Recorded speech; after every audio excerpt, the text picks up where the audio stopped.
Start.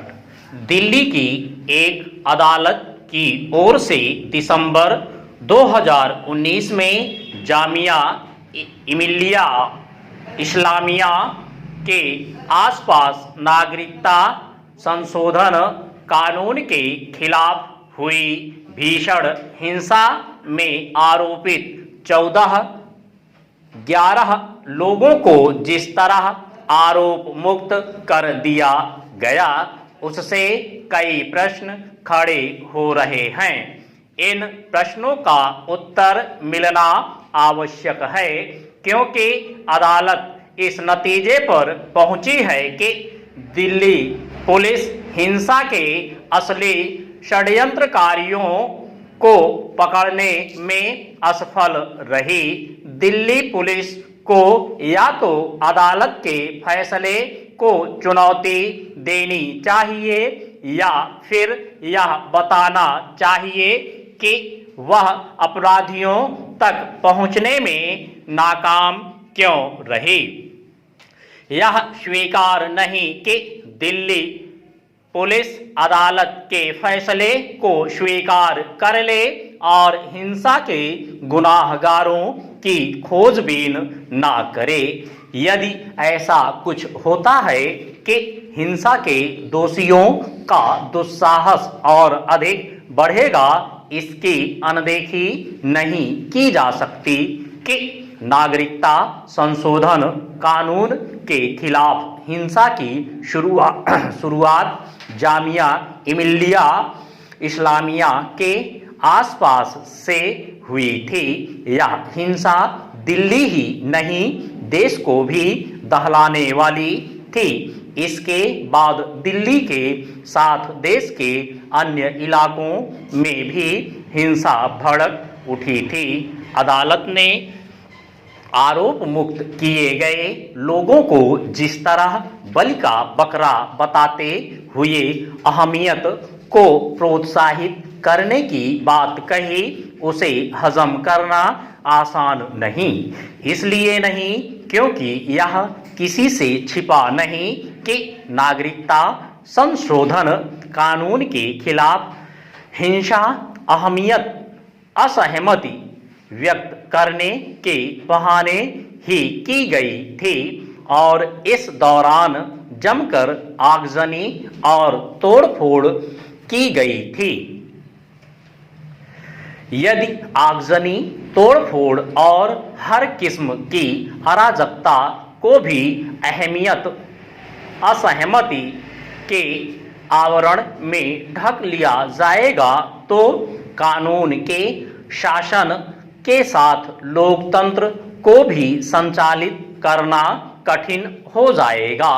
Jamia Millia Islamia हिंसा मामले में अदालत भले ही दिल्ली पुलिस के निष्कर्षों के विपरीत पहुंची हो, यह एक तथ्य है कि नागरिकता संशोधन कानून के विरोध के लिए जो भड़काऊ बयानबाजी की गई थी उसी ने हिंसा का वातावरण पैदा किया था। स्पष्ट है कि अराजकता फैलाने वाले किसी कृत्य को असहमति की संज्ञा नहीं दी जा सकती। यह पहली बार नहीं जब अराजकता के मामले में किसी अदालत ने पुलिस के आरोप पत्रों को खारिज किया हो।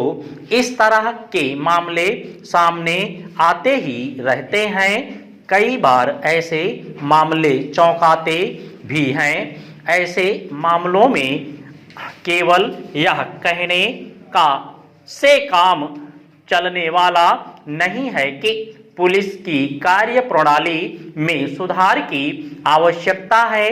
निसंदेह इसकी आवश्यकता है और इसे लगातार महसूस भी किया जा रहा है, लेकिन इसके साथ असहमति के अधिकार की नए सिरे से व्याख्या करने की भी जरूरत है। अभी तो ऐसा लगता है कि जांच एजेंसियां और अदालतें असहमति को अलग अलग तरीके से देखती और परिभाषित करती हैं। शायद यही कारण है कि असहमति के नाम पर हर तरह की अराजकता देखने को मिलती रहती है। अध्यक्ष महोदय, उसके लिए सब कुछ करना है तो फिर कृषि उत्पादन का जो मूल आधार है, उस खाद और पानी की जो व्यवस्था है, सब उस पर ही कर लगाया जाता है।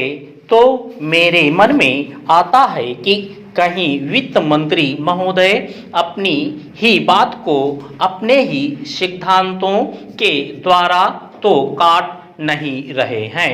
मैं कहना चाहता हूं कि हमारे देश में अभी भी चौथाई भूमि से ज़्यादा सिंचित भूमि नहीं है। इस देश की जितनी कृषि योग्य भूमि है, उसका चौथाई से भी कम हिस्सा ऐसा है जो सिंचित भूमि के नाम से पुकारा जा सकता है।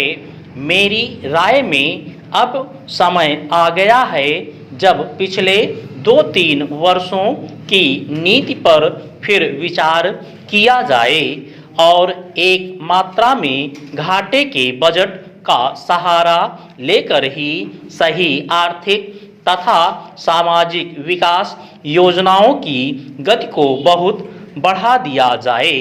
इस मामले में मैं समझती हूँ कि तुरंत कार्यवाही होनी चाहिए ताकि आज जनसाधारण में जो असंतोष उभर रहा है वह हानिकर दिशाओं में ना चलने पाए। आज के राजनीतिक वातावरण की दृष्टि से भी मैं कहना चाहती हूँ कि विकास की गति को बढ़ाने की आवश्यकता सर्वोपरि है। जहाँ तक कि नए बजट के अंतर्गत कर नीति का संबंध है, अच्छा होता यदि मिट्टी के तेल जैसी वस्तुओं पर अतिरिक्त कर ना लगाया जाता। मेरी राय में इस प्रकार के करों से बचना ही उचित है, परंतु वस्तु स्थिति कुछ ऐसी लगती है कि प्रायः गरीबों पर करों का भार लादे बिना सरकार की गाड़ी आगे बढ़ ही नहीं सकती। एक नया कर जिसे पहली बार वित्त मंत्री ने लगाने की ठानी है, वह कृषि संपत्ति संबंधी कर है। अब से पहले कुछ राज्यों में कृषि संबंधी आयकर लगाया गया था, परंतु उसके प्रशासन तथा वसूली आदि में इतनी कठिनाइयां आईं कि राज्य सरकारों को अपनी नीति बदलनी पड़ी। बात यह है कि जहां करोड़ों अनपढ़ तथा गांवों में बसने वाले किसानों पर हिसाब किताब रखने और रिपोर्ट भेजने की जिम्मेदारी लादी जाती है, वहां ऐसा कोई कर सफल नहीं हो सकता। उल्टे उसके कारण लाखों लोग कई प्रकार से सताए जाते हैं और फिर वे लोग सरकार से नाराज हो जाते हैं। इसलिए पहले देखना यह पड़ेगा कि यह कर कितने कृषकों पर लागू होने वाला है और उससे कितना रुपया कर के रूप में वसूल होगा। अध्यक्ष महोदय, सूचना मंत्रालय एक ऐसा मंत्रालय है जिसके कामों के संबंध में यह कहा जा सकता है कि बहुत कम आलोचना की गुंजाइश है। इसके कामों में सामान्य रूप से यह देखा गया है कि सभी स्थानों पर प्रगति हुई है। जहाँ जहाँ कुछ कमजोरियां हैं उनको सुधारा जा सकता है। इसलिए सबसे पहले मैं आकाशवाणी के संबंध में कुछ कहना चाहता हूँ।